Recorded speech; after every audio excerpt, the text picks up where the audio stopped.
Hello and welcome to Vancouver Carpenter vlog number 3. Today it is Sunday afternoon. I'm just having a little coffee at one of my old faithful coffee spots. I have a giant chocolate chip zucchini walnut muffin. It's vegan. And pretty much I don't need to eat for like 3 hours after I have one of these. So now this coffee is also very important because if I do not have this coffee before I show up, I won't have to go pee 3 times in the first hour. And that's pretty much a standard routine for me. So today I'm going to be installing some floating shelves. Now this is the last touch of a job I finished 2 months ago. So like a typical contractor, it's taking me 2 months to come back and finish the last thing. However, I have a secret weapon for forgiveness. And it is a jar of homemade fermented pickles. And if you are a pickle fan, I could pretty much get away with murder by giving you one of these. So next up, I'm going to set up on the job and we're going to see how I'm going to install these floating shelves. Also, I've never done this before, so we're going to see how it works out. Here are the 3 shelves. Here's the kitchen I worked on. Here is 1 shelf, 2 shelves, 3 shelves. First things first, protect your workspace. Don't want to get glue dripping down onto the tiles. Next, find your studs. And you can pretty much guarantee there's going to be one on one side of the outlet or the other. There's one. 16 over. 16 over. 2.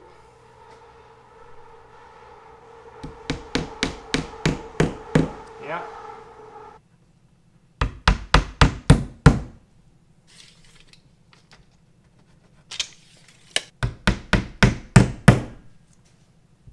Now check to make sure you're in the center.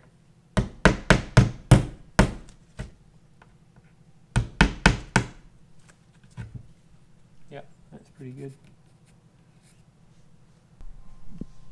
Measure and mark your centers.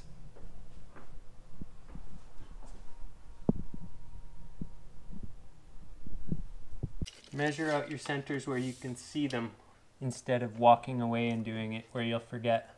My right hand side, left hand side. Okay, I have 5/8 threaded rod. I have a 5/8 drill bit. I have a 2x4 wall. 4 inches back. The wall's 4.5 inches thick, including drywall. Marked it with tape so I don't go through the wall.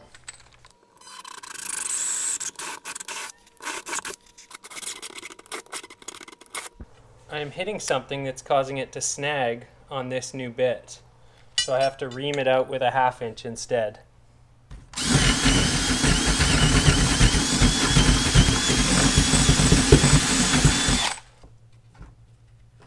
So I'd say I safely have 3.5 inches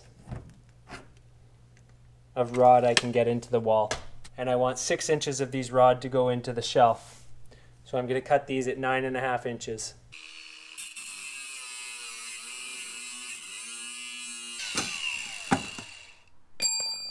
Okay, so this is the part I have no idea how it's going to go. It's pretty easy.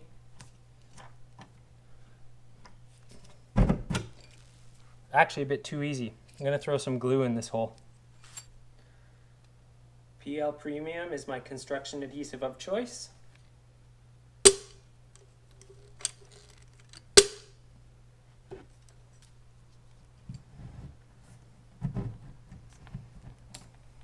I have 6.5 sticking out of the wall, which is too much. Wait. Hey pictures, let's take you off the wall. Okay, 6.25. Ow! You know that's gonna happen sometimes. 6 and an 8. I'm gonna have to live with that. Okay, next one. This is the one we struggled with. So, here is why I have these. Get on. Make a lock nut. I can twist it in. That's why I have the threaded rod. 7,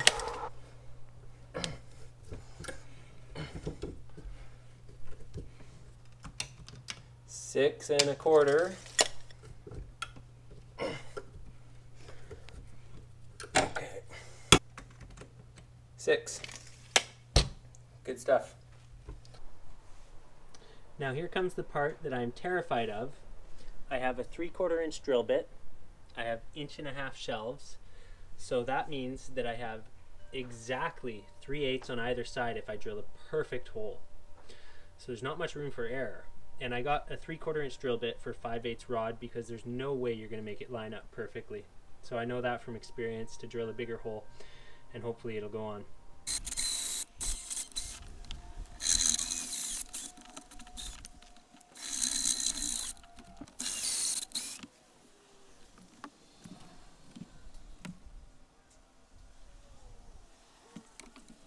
Okay, so this has started to go completely sideways on me.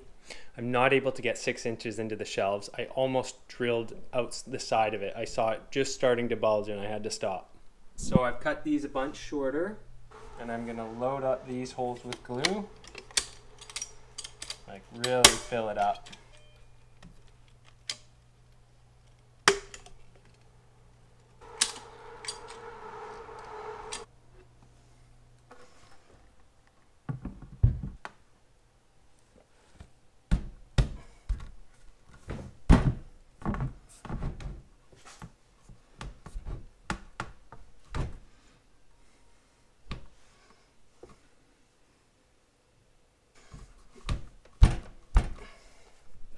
Just need that last 1/2 inch.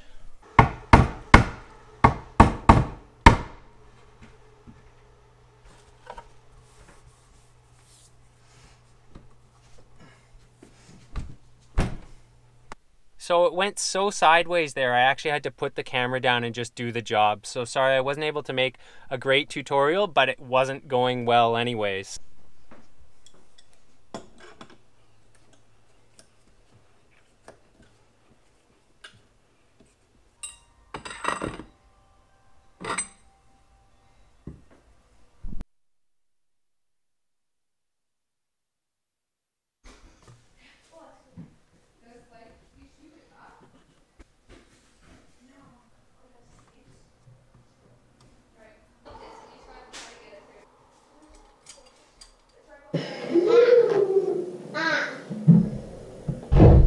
Hello. Okay, they are in, and that was a crazy struggle. There's the other two. Okay, so I'm all cleaned up and I'm ready to caulk this thing into place. So I'm going to use silicone for the bottom. I'm going to use latex caulking for the top so that it can be painted later down the road. Latex.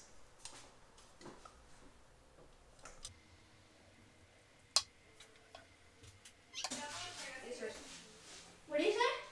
Yeah, I'll come back. If you want it. Hey.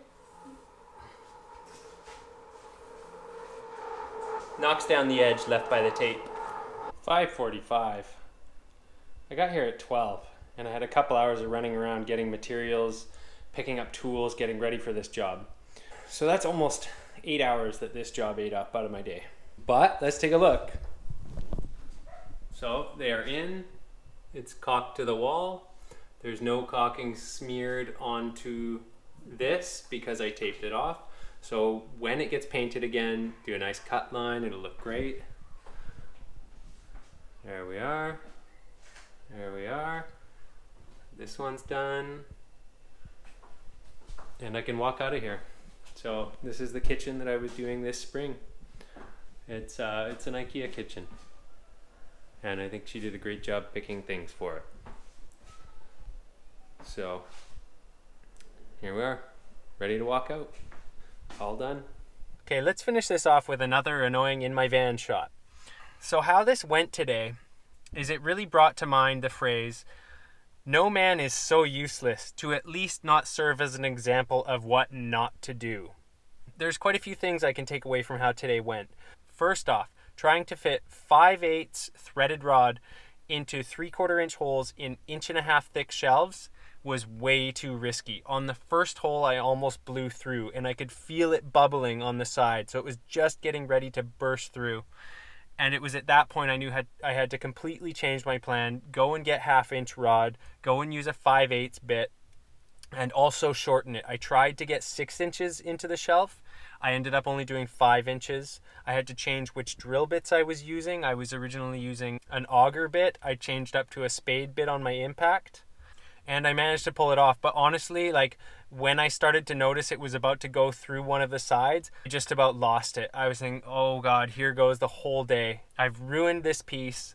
I'm going to have to order another one. I'm going to have to do this whole other thing. She's waited 2 months already. Now it's going to take another 2 months before I come back. And it was one of those days where, honestly, if every single day was like this, I would not be a contractor. I would not work for myself. I would let someone else have the headaches. But thankfully, only some days go like this. And other times you get these days where everything goes right. And what you think is going to be an 8-hour day is 4 hours. And then you're left to putter around on other things for the rest of the day. But today was one of those opposite days where I think I'm going to be in for a few hours. And it turns into almost 6 hours. It's Sunday. I'm going to be in trouble. And I've got to somehow find the juice in me to get through Monday tomorrow. So anyways, this has been another episode of Vancouver Carpenter. I hope you enjoyed it. I hope you learned from my mistakes. And I hope you can take away something useful. Thanks for watching.